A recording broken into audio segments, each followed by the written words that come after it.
Well, tough luck, Carl. 5 minutes earlier, you would have landed yourself a pretty good collar. It's all right. 10 seconds later, and you'd have been shot. Catch Me If You Can forged the rule book. Checks drifted across borders. Same city over and over again while this check circled the country. You want to talk to my wife. She's the one who balances the checkbook at our house. Badges smiled and lied. How'd you feel if you lost your uniform first week on the job? Truth slipped into a sharp suit. This is by far the best date I have ever been on. Here are 20 wild facts about Catch Me If You Can. Does this belong to anybody? The bonus is outrageous. Fasten your lap belt, Slick. This caper swings. I'm working part-time at the church now. Just tell me how much yours and I'll pay you back. So far, it's about $1.3 million. Fact 1. The real Frank arrests Frank. Picture the dripping stone corridor in Montréal, lights buzzing like a dying jukebox. Leonardo DiCaprio's teen con finally runs out of runway, but the uniform who snaps on the cuffs isn't some random French extra. It's the flesh and blood Frank W. Abagnale Jr. himself. The man who once bounced checks faster than we inhaled sugar smacks on Saturday mornings. Spielberg called it the ultimate sleight of hand, the hunter becoming the prop that ends his own myth. Abagnale rehearsed the move all afternoon, kept a straight face while Leo hammed up panic, then stepped aside, grinning as cameras rolled. The result? Viewers cheer the capture without noticing they've just witnessed a cameo worthy of a double take, and a reminder that life sometimes writes punchlines Hollywood can only borrow. Fact 2. Hanratty's badge has a ghost behind it. Tom Hanks plays Carl Hanratty, a rumpled Fed who tracks paper like a bloodhound. Open the real file and another name pops: Joseph Joe Shea, the low-profile agent who tailed Abagnale worldwide. Shea dodged the spotlight, so the film folded him into a composite, part relentless hunter, part weary confessor. Long game, long weekends, stale donut, fresh lead. It is the kind of identity shuffle Frank would admire. Only this time, Uncle Sam runs the con. Hank seals it with that half smile that says, "I am tired, not done." Hang up the payphone, agent. Drop another dime. Our next clue hides in the opening credits. Knock, knock. Who's there? Go fuck yourselves. Fact 3. A title sequence that runs its own con. Before a word is spoken, silhouettes sprint across turquoise grids, arrows zigzag, and a sly alto sax charms nickels from a jukebox.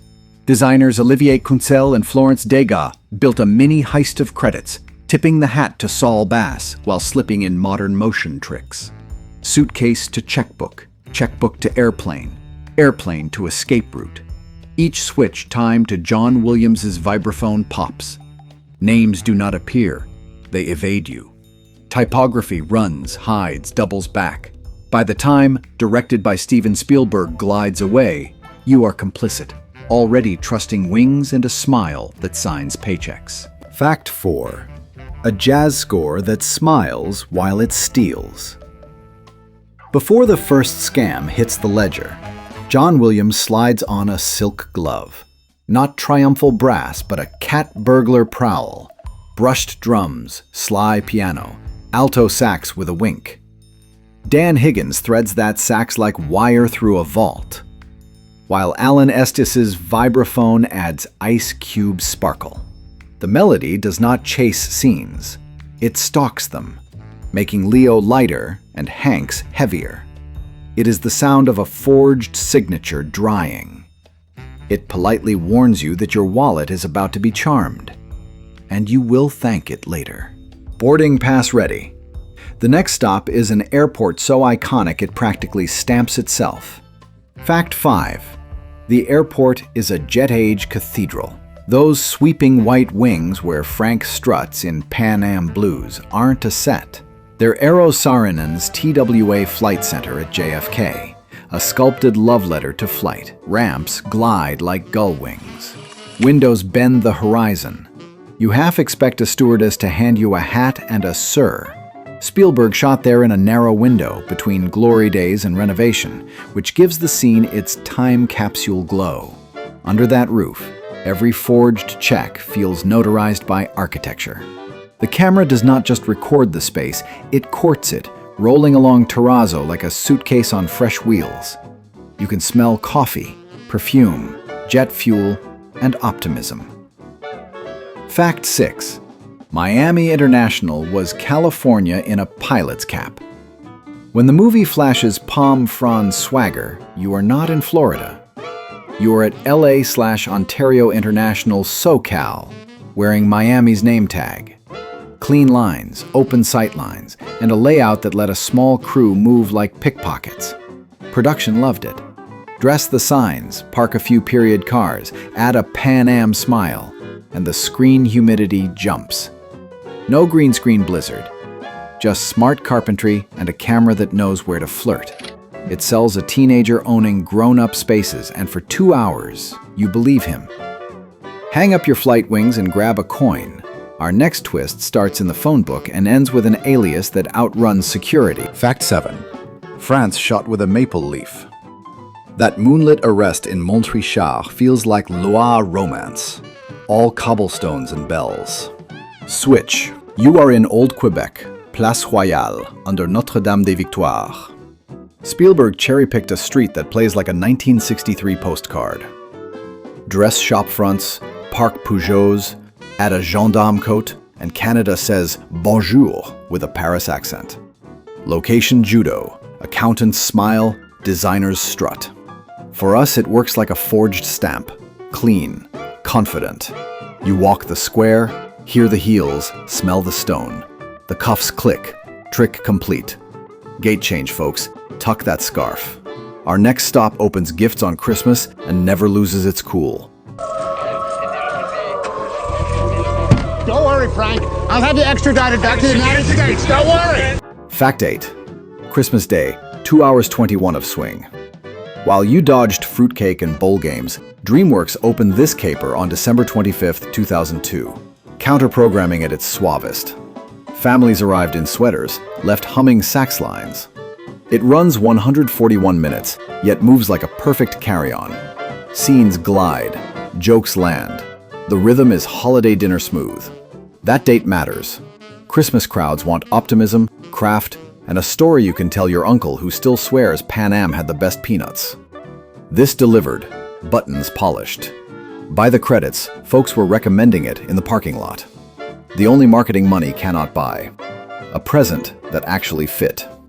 Pull out the ledger, hotshot. The next reveal turns small bills into big bread. Fact 9. 52 million in, 352 out. Budget, about 52 million. Haul, roughly 352 million worldwide. That is con movie math in reverse. Spend like a gentleman, profit like a pirate. It was not just the stars. It was pace, polish, and John Williams' vibraphone selling every ticket as a bargain. Overseas fell for the jet-age sheen, domestic crowds for the father-son ache, and everyone for DiCaprio in a captain's cap like he was born at 30,000 feet. 7 times your money makes even a bank manager loosen his tie. The film forged checks on our nostalgia, then cashed them with interest. That is how you do it without breaking a sweat. Fact 10. The flash is on the badge. Mid-caper, Frank drops an alias that runs on jet fuel. Barry Allen. Barry Allen. Comic fans perk up. The Flash's civilian name. It is a con within a con, a teenager borrowing superhero shoes to outrun suspicion. The gag lands like a quiet lounge wink, perfectly in rhythm with fast feet, faster paperwork, and a door-opening smile.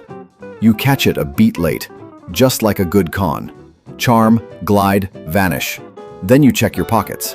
No neon arrow, just trust that you will hear the name sprint by. You're late, all right? My name's Allen, Barry Allen, United States Secret Service. Fact 11. One day, one scene, one heist of a cameo. Jennifer Garner appears like a Pan Am billboard come to life. Poise, posture, precision. Spielberg saw her on Alias, made the call, and gave her one razor-clean scene. She flips the hotel dynamic with a smile, names a $1,000 price, and watches Frank try to spend swagger like legal tender. The movie understands leverage. Charm is currency. Timing is compound interest. Garner cashes both, exits before the joke overplays its hand. A miniature con. Setup, reversal, payoff. You remember long after the suitcase snaps shut. If sharp revelations like this are your thing, subscribe so you do not miss the next caper we unpack. We keep the receipts, and the sax stays cool. Stow the cufflinks. Next reveal is pure heart. Braces and all, and it changed a career overnight. The entire night. How much would you pay me for the entire night? Fact 12. The nurse who broke your guard. Amy Adams walks in as Brenda Strong and quietly steals the center of gravity. Tenderness in a starched uniform. The one person who hears the scared kid under the pilot's blues. Spielberg sifted months of auditions, then lit up at her tape. On set, she plays small truths. The stammer, the breath, the look that believes you before you deserve it. The braces are not a gag. They are armor for innocence. In a film about smooth talk and forged confidence, she makes you feel the cost of pretending. That warmth turned a supporting role into a breakout, and 100 casting directors took notes. Watch the family table scene with Hanks. There's a career clearing the tower. Sweet, steady, unmistakable. Hold that feeling, because the next twist is speed itself. A production sprint that flips locations like marked cards. I'm not sure. What do you want to do? I'm a doctor. Fact 13. 52 days, 147 stops. This shoot did not stroll, it sprinted. Spielberg's crew burned through 147 locations in 52 days, flipping sets like a card sharp. Office to airport, suburb to courtroom, Quebec to France, then back, before your popcorn cooled. That pace gives the film its glide. Every space feeling freshly stolen, not built. Days scheduled for full scenes wrapped by lunch. Then the circus rolled to the next mark. You can feel it in the cut. That breezy confidence of a team that knows a con only works if momentum never blinks. No bloated moves, just fast footprints and lighter cases. The forgeries move, so the camera does too. And you follow, happily conned. Fact 14. The director's seat. Played hot potato. Before Spielberg took the controls, this project ricocheted around town like a suitcase on the wrong carousel. Fincher, Verbinski, Hallstrom, Foreman, Crow, each implied a different movie. Darker, broader, softer, or hipper. Abagnale's Odyssey is catnip for any filmmaker who loves clockwork plots and human mischief. Then Spielberg stepped in with a lighter wrist and a heavier heart. Letting a chase story hum like a family drama without losing its grin. You can imagine the other timelines. But this one wins on touch, clean, generous, a little wistful. Heist jazz on a father-son melody, and it lands. The rest of us, we are suckers. Fact 15. Oscar night heard the sax and the sigh. Award season listened, smiled, and tipped its hat. Christopher Walken, tender and frayed as Frank Sr., drew a Best Supporting Actor nomination, the kind that sneaks up on you and stays. John Williams, all velvet paw pads and vibraphone ice, scored a nomination too, proof that restraint can roar. No shouting, no thunderclap hero themes, just a sly pulse that makes forged paper feel dangerous. The The film was not built to hog trophies, it was built to go down smooth, and the Academy still noticed the craftsmanship under the charm. Walken's quiet ache, Williams' cool shimmer, both honored without breaking the film's unhurried smile. You left the ceremony the same way you left the theater, humming the tune, thinking of fathers and sons, and checking your pockets. Do not unbuckle, the box office takeoff is next. And the runway gets crowded fast. I'd like to cash this check here, and then I'd like to take you out for a steak dinner. Fact 16. Second place, Giant Weekend. Opening weekend, this smooth-talking caper slid into theaters and quietly pulled a power move. Just over $30 million and the number 2 spot at the box office, parked right behind The Lord of the Rings: The Two Towers. That is like showing up to a drag race in a tailored suit and still smoking half the field. No capes, no trolls, just a stack of lies, a saxophone, and 2 movie stars who never break a sweat. The win is pace, charm, and craft, the kind of holiday counterpunch you brag about at New Year's. Audiences walked out humming the theme and calling their dads. And the studio? They checked the ledger, smiled, and ordered dessert. This is how a con pays off, politely. Your son has been pretending to be a substitute teacher. Oh, and there was some confusion with the real sub. Fact 17. Spielberg's 2-flight year. In the summer, Steven Spielberg dropped Minority Report, all blue neon, and retina scans. At Christmas, he pivoted to 60s cool checkbooks and Pan Am wings. Same year, same director, 2 completely different engines. One is future noir with jet turbines, the other a jazz caper with polished shoes. That range is the flex. He moves from Tom Cruise outrunning fate to Leonardo DiCaprio outrunning receipts and never loses rhythm. You can feel the contrast in your bones. Cold chrome in June, warm terrazzo in December. It is the cinematic equivalent of switching from black coffee to an old-fashioned without spilling a drop. And he lands both clean. Your uncle called it, Guys Got Gears. Excuse me. I'm sure you hear this all the time, but you have the most beautiful eyes I have ever seen. Fact 18. Wardrobe that lies beautifully. Costume designer Mary Zofris dresses the movie like a handshake you can trust. Navy Pan Am blues that sell authority. Pastel stewardess uniforms that sell the dream. Sharkskin suits that sell a boy as a man. Nothing feels like costume. Everything feels lived in, pressed, and dangerous. The ties speak before the dialogue.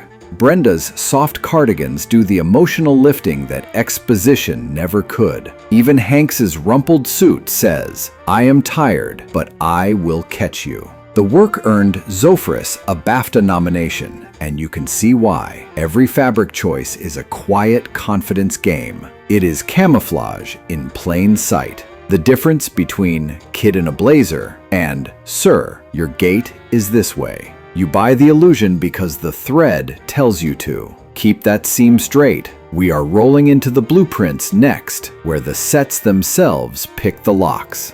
Fact 19. Production design that picks the lock. Look past the uniforms and watch the rooms. Janine Oppawal builds a 60s world that sells every lie before anyone speaks. Terrazzo gleaming like a fresh check. Motel oranges and teal blues straight off a Pan Am brochure. Offices with file cabinets heavy enough to hide 100 secrets. Nothing shouts period piece, it just breathes it. Desks have the right dings. Rotary phones the right thumbwear. Even the fluorescent hum feels era true. It is a forgery that passes because the grain, gloss, and clutter match the memory you did not know you kept. Awards noticed, tipping hats to meticulous world building and the way deception feels comfortable. You do not doubt the room, so you do not doubt Frank. That is the con. Close the filing drawer and drop a quarter in the TV. Our next twist hijacks a game show to hype a con man. Fact 20. Promo so meta it should need a warrant. To ride the film's wave, Game Show Network revived Frank Abagnale's 1977 To Tell the Truth segments, airing them as the movie rolled out on December 29, 2002 and January 1, 2003. Picture America channel surfing after dinner and landing on the real kid calmly fooling a panel. It is the trick explained by the magician, then you buy another ticket anyway. The movie sells the legend with sacks and suit. The rerun sells the receipt with applause. Together, they make you ask the only caper question: how much is real? With Frank, enough to keep you chasing. Final boarding call. Pin on your Pan Am wings. This last wink lets you check in, not just watch. Bonus fact: you can sleep where the lie learned to walk. Those sarin and curves at JFK did not fade. They reopened as the TWA Hotel. You can stroll the red carpet tubes, sip under the winged roof, and hear your shoes click the same terrazzo where Leo's blue uniform glided. It is fan service you can touch, a jet-age postcard with room service. For a story about polish and confidence, no sweeter encore than a lobby that makes you stand taller, ready to bluff past any gate. Wheels up nostalgia, runway open. So if this caper made you grin, tap like and subscribe. Tell us which fact you'd brag about over black coffee. Keep your Pan Am wings on, next flight board's here.